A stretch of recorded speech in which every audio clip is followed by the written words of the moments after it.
Joining us now to talk about this meeting is Professor Andres Kasekamp from the University of Toronto's Munk School of Global Affairs.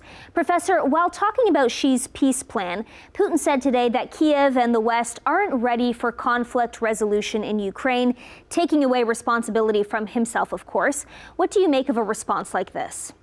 Well, absolutely, that's not serious in the fact that the Chinese peace proposal is very much tilted in the interests of Russia.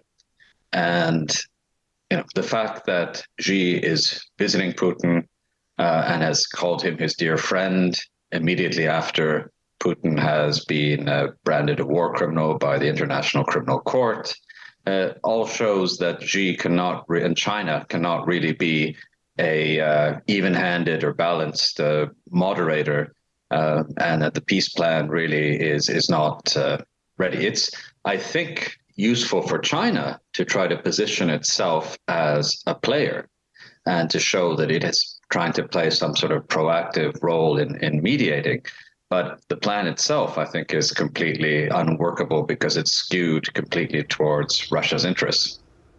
Xi said today that China takes a neutral stance and follows the UN Charter when it comes to the war in Ukraine.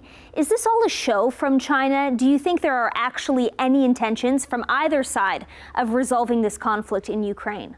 Well, first of all, it's complete baloney that he's standing on the UN Charter, because that's one of the most fundamental, basic principles that one country doesn't invade another to annex its territory. So that's wrong right from the beginning.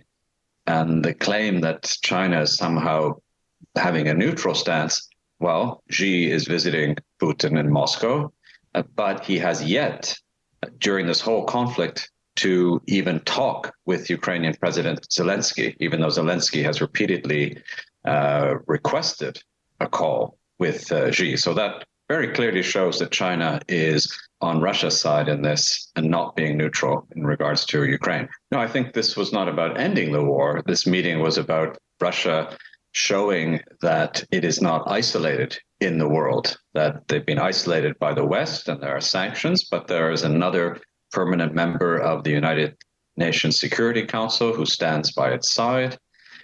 So it's very symbolically terribly important for Putin to show. And what China is getting out of it basically is very cheap natural resources.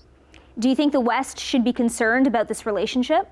Absolutely. The West is terribly concerned about it because China is helping Russia evade the sanctions.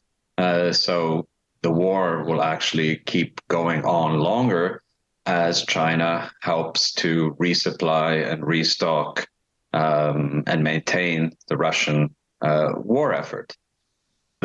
The Western response has been focused mostly on the question of, will China actually provide lethal aid? But that's sort of missing the point that the Chinese are already helping the Russians in all sorts of ways that help the Russian war effort without actually sort of transferring sort of high-end military equipment. Thanks so much for joining us, Professor. Oh, I was just getting started.